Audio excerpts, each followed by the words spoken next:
Ézéchias prit la lettre de la main des messagers et la lut. Puis il monta à la maison de l'Éternel et la déploya devant l'Éternel. Je protégerai cette ville pour la sauver, à cause de moi et à cause de David, mon serviteur. L'ange de l'Éternel sortit et frappa dans le camp des Assyriens 185 000 hommes. Et quand on se leva le matin, voici, c'étaient tous des corps morts. Ésaïe 37, 14, 35, 36. Nous voyons ici le roi d'Assyrie menacer et avertir le peuple de Dieu. Il envoyait en même temps une lettre à Ézéchias. Après l'avoir lu, Ézéchias s'est rendu au temple. Le peuple et lui-même se trouvaient en grande difficulté, mais il savait que Dieu allait leur répondre. Bien qu'il n'eût, humainement parlant, aucune espérance de libération du fait que le roi d'Assyrie était venu avec une forte armée pour les menacer de leur infliger une défaite, tout comme il avait vaincu d'autres nations. Cependant, Ézéchias avait confiance en l'Éternel, et il se rendit au temple. Le Seigneur lui répondit et le délivra.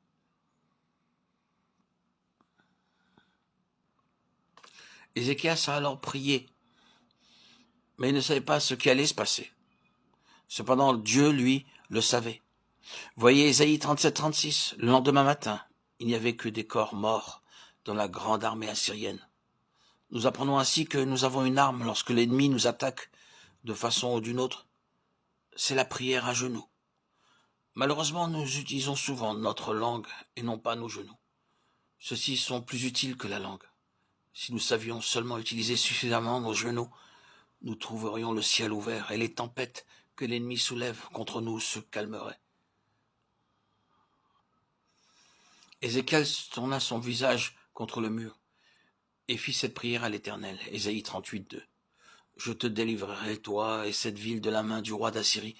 Je protégerai cette ville. Ésaïe 38:6. Nous pouvons connaître des périodes au cours desquelles nous sommes atteints de maladies sérieuses et compliquées. Nous serons sujets à toutes sortes de maladies aussi longtemps que nous serons dans ce corps d'argile. Mais nous pouvons revendiquer la protection de Dieu et son toucher de guérison. Dieu nous touche et nous guérit, car il dispose de sa propre puissance. Il nous suffit de l'invoquer avec une foi simple, comme le fit Ézéchias, dont la voix fut entendue par le Seigneur. Il nous faut peut-être chanter des cantiques, le prier à genoux et l'implorer, lire des psaumes.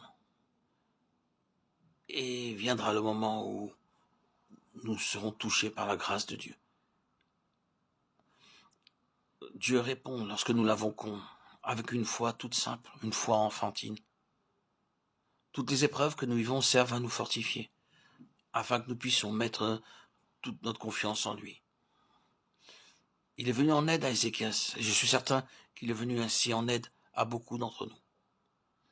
Il faut être doté d'une foi forte pour marcher avec Dieu, car l'ennemi peut introduire des doutes dans nos âmes.